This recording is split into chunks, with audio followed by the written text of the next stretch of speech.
그래서 국내는 아직까지는 여기 처음부터 해가지고 여기까지 가는 경우는 없고 이 단계에서 움직이는 경우가 많다 이렇게 보시면 돼요. 돈이 많이 들어가서 그렇습니다. 아까 전에 얘기했지만 개발 비용이 1조나 들어가는 상황인데 그 1조는 어떻게 보면 매출액 전체를 다 투자를 해야 되는 상황들인 거죠.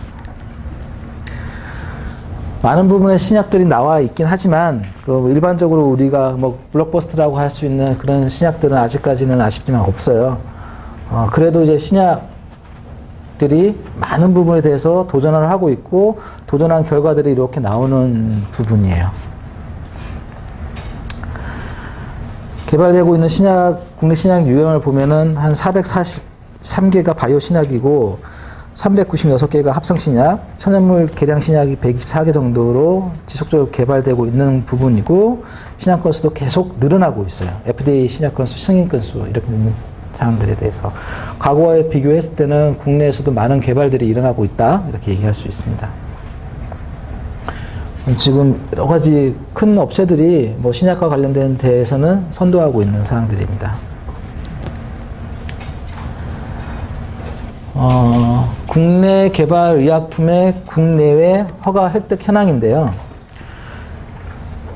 국내 개발 의약품은 국내뿐만 아니라 국외에도 허가를 획득을 해야지만 해외 시장에 그 제품을 판매할 수가 있어요. EMA라고 하면은 유럽 시장을 판매하기 위한 EU 국가에 있는 뭐 식약처라 보면 되고요. FDA 같은 경우는 미국 시장에 이제 식약처라 보면 됩니다. 그래서 국내 허가를 받은 회사가 이렇게 나오는데요. 국내에서 EU의 허가를 받은 완제의약품으로, 제가 얘기하는 건 원료의약품 말고 완제의약품인데요. 완제의약품으로 국외 허가를 받은 회사는 이렇게밖에 안 돼요. 400개가 넘는 제약회사가 있는데도 불구하고 한 하나, 둘, 셋, 넷, 5개 정도만 해외 허가를 받았다는 거죠. 선진 시장을 얘기합니다. 일본 시장이라든지 동남아 시장이라든지 라틴 아메리카 시장은 많이 진출을 하고 있어요. 근데 일반적으로 얘기하는 제약 선진 시장이라고 할 수 있는 미국이라든지 특히 이제 유럽의 시장은 국내에서도 완제약품은 5개밖에 안 된다. 5개 업체밖에 안 된다. 이런 얘기를 하는 거죠. 여러분들이 이제 많이 얘기했던 셀트리온이라든지 삼성 바이오에피스, 여기는 바이오 약품 하는 데 부분이고요. 동아에스티라든지 SK케미카. 사실 따지면 이쪽도 다 바이오를 했네요. 메로페렌 같은 경우에는 항생물질이긴 한데 바이오 약품은 아니고요. 이 두 개는 여기 항생제고요. 나머지는 이제 바이오 약품들이 됩니다. 국내에 많은 유수의 제약회사가 있지만 EU를 들어가고 또는 EU에서 제품을 판매할 수 있는 회사는 많이 없다라는 부분. 여기에 뭐 오츠카라든지 이런 뭐 레퍼런스는 없는데 한국 오츠카 같은 경우에도 EU에 진출하고 있고요. 건예제약 같은 경우에도 올 3월 달에 EU 시사를 받았고 5월 달에 승인을 받았어요.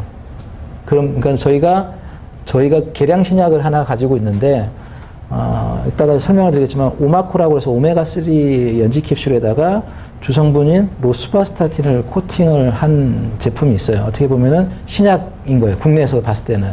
2가지 성분들을 한 번에 먹을 수 있게 만든 복합제 신약인데 그걸 가지고 이제 이태리에 수출하기 위해서 유럽에다가 허가를 넣었고요. 유럽에 허가를 넣었는데 핀란드에서 시사를 왔어요. 그러니까 유럽은 이렇게 상호 인증이라 그래서 우리나라 내가 인정했으면 너도 인정할 수 있어. 이런 제도들이 있어요. 뭐 독일에서 이 제품을 인정했다 그러면은 프랑스, 이태리, 뭐 핀란드 이런 국가적으로 서로 승인하는 경우가 있어요. 그래서 유럽 식약청이라 보통 해서 EMA라고 보통 하나 통틀어서 얘기를 해요. 우리는 이제 핀란드에서 실사를 왔고 핀란드에서 승인을 해가지고 이태리에 수출할 수 있는 상황을 만드는 거죠. 그래서 여러분들이 이제 가고자 하는 부분은 뭐 연구 분야, 개발 분야가 아니라 제조 분야, 품질 분야이기 때문에 회사에서 GMP적으로 외국에서 인정받을 수 있는 능력이 있는 회사를 찾아가는 것이 나중에 자기 본인 캐리어 관리에서 되게 중요하다고 생각이 들어요. 미국하고 유럽은 진출할 수 있는 데가 10개 이상이 안 되고 있어요. 지금 현재 상황에서. 근데 일본은 상당히 많아요. 일본은 우리나라하고 약간의 그 문화도 생각도 비슷하기 때문에, 그리고 일본에서는 우리나라를 조금 하청으로 좀 보는 부분 있잖아요. 이번에도 이제 아베가 보복 무역 관련해가지고 반도체 중요 품목들을 수출하지 않겠다 이렇게 얘기를 했잖아요. 그런 것처럼 일본에 있는 제약 기업들을 한국에서 봤을 때는 자기들이 하기 어려운 거를 해줄 수 있는 나라로 보고 있어요, 사실.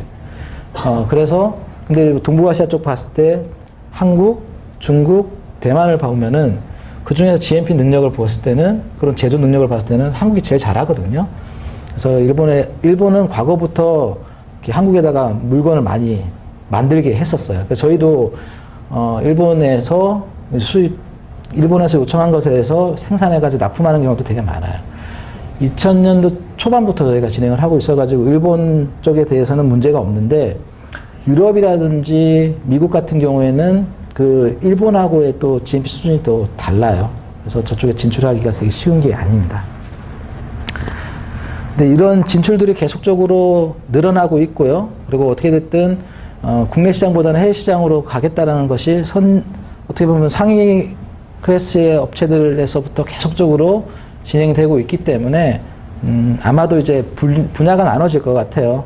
그 상위 기업 같은 경우에는 국내 시장도 가져가면서도 해외 시장에 지속적으로 타진을 하면서 커갈 거고요. 그리고 그 어느 정도 능력이 안 되는 회사 같은 경우에는 국내 시장만 가지고 있다가 그 기준 자체가 높아짐으로 인해 가지고 퇴출되는 상황으로 많이 바뀔 것 같아요.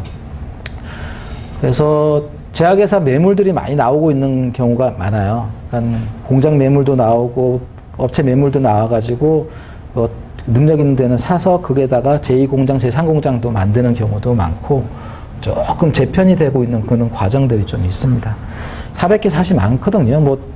제가 다른 회사를 이렇게 설득력이 떨어진다 얘기하고 싶은 마음은 없는데 400개 진짜 많아요. 조금 더 집중해가지고 경쟁력을 높여가지고 다른 나라랑 비교했을 때 좀 우위에 쓸 수 있는 상황으로 가줘야지만 다른 나라에서도 우리나라 무시 못하는 상황이지 않을까 이런 생각이 좀 드는 거죠. 네, 여기까지 해가지고 제약산업 전망을 전부 다 훑어봤고요. 의약품 제조 공정에 대해서 이렇게 좀 얘기를 드리고 싶은데, 지난주에 수업 받았던 것이 어떤 내용들이었어요? 일반적으로 그 이론 교육들이었어요? 현장 실무 교육하고는 좀 다른 어떤 거였다고 하나만 얘기하면 좀 지난주에 뭐 받았어요, 교육? HPLC? 이론으로? 학교 다닐 때 배운 거랑 똑같겠네요, 그럼?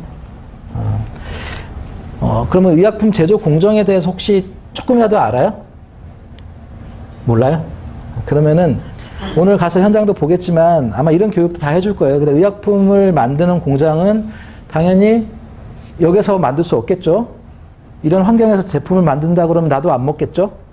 네, 그런 상황이라서 의약품 제조 공장은 환경 관리가 돼야 되는 상황이고, 그 시설 관리가 돼야 되는 상황이고, 사람 관리가 돼야 되는 상황이에요. 첫 번째, 그래서 여기는 이 공간 내에 먼지가 몇 개 있는지를 제약회사는 환경에서 다 측정을 하게 돼 있어요. 그래서 클래스 관리를 한다라고 해가지고 클래스 10만이냐, 클래스 만이냐, 클래스 1000이냐, 클래스 100이냐 이렇게 해서 일반적으로 무균 제품을 만든 데는 그 헤파 필터가 있어가지고 헤파 필터 내에서 만들잖아요.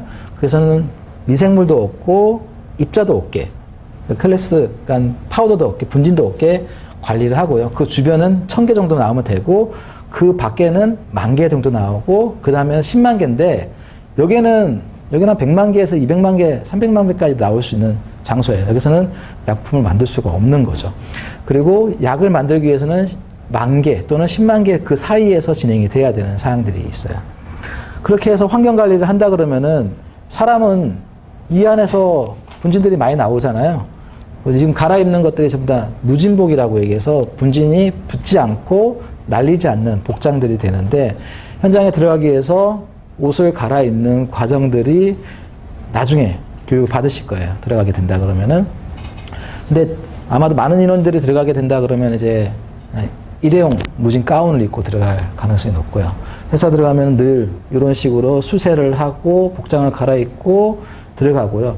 이 복장은 포장할 수 있는 공간까지고 여기에는 이제 제조할 수 있는 공간까지 들어가는 모습입니다. 그래서 포장실에 있는 사람은 뭐 초록색이 될 수도 있고 그린이 뭐 파란색이 될 수도 있고요. 아니면은 흰색이 될 수도 있는데 회사마다 다 달라요. 우리는 포장 지역은 이렇게 파란색 복장을 입고 머리 두건을 쓰고 투피스를 입어라라고 규정이 되어 있는 거고 의약품을 제조하는 공간은 원피스를 입고 아이보리 색깔을 입어라 이렇게 되어 있어요. 저희 규정은요. 그렇게 해서 이렇게 이러한 사람에 대해서 분진이 발생하지 않게 관리를 해주고 있고요.